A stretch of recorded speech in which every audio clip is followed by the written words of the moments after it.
हरियाणा के मुख्यमंत्री मनोहर लाल ने प्रदेश में ऑक्सीजन की आपूर्ति की जानकारी देते हुए बताया कि दिल्ली को 140 metric ton oxygen Panipat plant से दी गई है।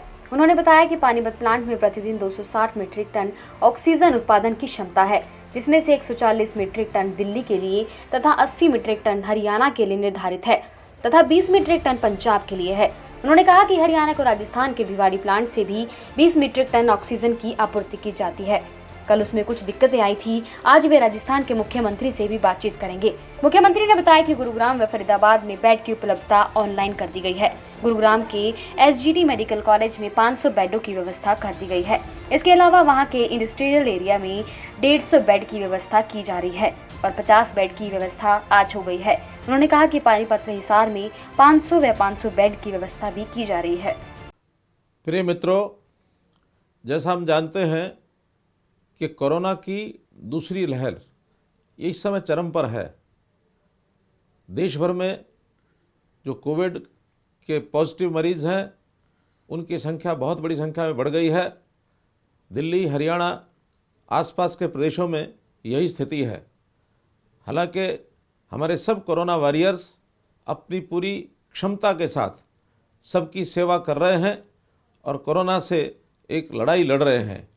फिर भी कहीं कहीं जो कठिनाई आ रही है उसको सब लोग मिल करके इसका हल निकाल रहे हैं। विशेष तौर पर उल्लेख करना चाहूँगा कि 2 दिन से ऑक्सीजन की सप्लाई की कुछ कठिनाइयाँ, अव्यवस्थाएं ये देखने को मिली। हालांकि ऑक्सीजन कमी नहीं है, पर्याप्त मात्रा में अपने देश में, अपने प्रदेशों के आसपास क्षेत्रों में ऑक्सीजन की सप्लाई पर्याप्त है। लेकिन फिर भी उस व्यवस्था को ठीक करने के लिए कल 21 तारीख रात्रि से सब लोगों ने प्रयत्न करके उसको ठीक किया है और जहाँ जहाँ सप्लाई के सेंटर्स हैं वहाँ डायरेक्शन दे दी गई है कि किस प्रांत को कितनी सप्लाई करनी है और व्यवस्था से सब चीज़ें चल रही हैं। जहाँ तक हरियाणा की बात है, हमारे यहाँ 160 मीट्रिक टन की सप्लाई ये सुनिश्चित की गई है, जिसमें से 80 मीट्रिक टन हमें पानीपत से सप्लाई होगी, 25 मीट्रिक टन ये हमें रुड़की से सप्लाई होगी, 20 मीट्रिक टन बरोटीवाला से होगी, 20 मीट्रिक टन भिवाड़ी से होगी, 17 मिसलेनियस जगह से होगी। तो ऐसे 162 मीट्रिक टन हरियाणा को सप्लाई होनी है। ऐसे ही दिल्ली की सप्लाई के भी कुल 12 स्टेशन हैं जहां 480 मीट्रिक टन जाने वाली है। हरियाणा में पानीपत की यदि बात करें तो 140 मीट्रिक टन दिल्ली को जाएगी, 80 मीट्रिक टन हरियाणा को मिलनी है और 20 मीट्रिक टन पंजाब को जाएगी। अगर मैं पिछले 24 घंटे की बात करता हूं तो इसमें से दिल्ली 226 मीट्रिक टन सप्लाई की जा चुकी है, पंजाब में भी 13 मीट्रिक टन गई है, हरियाणा में 87 मीट्रिक टन गई है। तो इसलिए जो 24 घंटे में जितनी सप्लाई ऑक्सीजन की होनी थी वो सब जगह पर्याप्त हुई है और आगे भी इस क्रम को बनाए रखेंगे।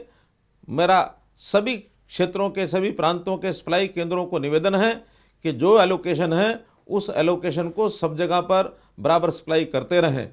जहाँ तक हरियाणा की बात है, हमने पानीपत में और हिसार में जो गैसियस फॉर्म है, गैस फॉर्म में जो ऑक्सीजन उपलब्ध है, वहाँ पर 2 बड़े अस्पताल बनाने की, टेम्परेरी अस्पताल बनाने की योजना शुरू की है ताकि 500 बेड के पानीपत में और हिसार में अस्पताल बनने से ये कठिनाई और भी दूर होगी। इसलिए आगे सब लोग अपना विश्वास बनाए रखें। ऑक्सीजन की कमी किसी भी अस्पताल में हम नहीं आने देंगे, ऐसा मैं आपको विश्वास दिलाता हूं। इसी प्रकार से चाहे मास्क की सप्लाई हो, चाहे सैनिटाइज़र की सप्लाई हो, चाहे बेड्स की व्यवस्था हो, वेंटिलेटर्स की व्यवस्था हो, सब व्यवस्थाएं पूरी बनी रहेंगी। आवश्यकता पड़ने पर अस्थायी व्यवस्थाओं को और आगे बढ़ाया जाएगा। इस विश्वास के साथ मैं आपको भरोसा दिलाता हूं कि कोई चिंता न करें, केवल इतना ही ध्यान रखें कि जिस चीज़ की आवश्यकता है उसी को लेकर के आगे आएँ। कई बार बिना आवश्यकता के भी हम चीज़ों की डिमांड करते हैं तो उससे एक आर्टिफिशियल कमी बनी रहती है ताकि दूसरों को कठिनाई ना आए। इसलिए डॉक्टर की सलाह पर ही सारे काम करें। बहुत बहुत धन्यवाद।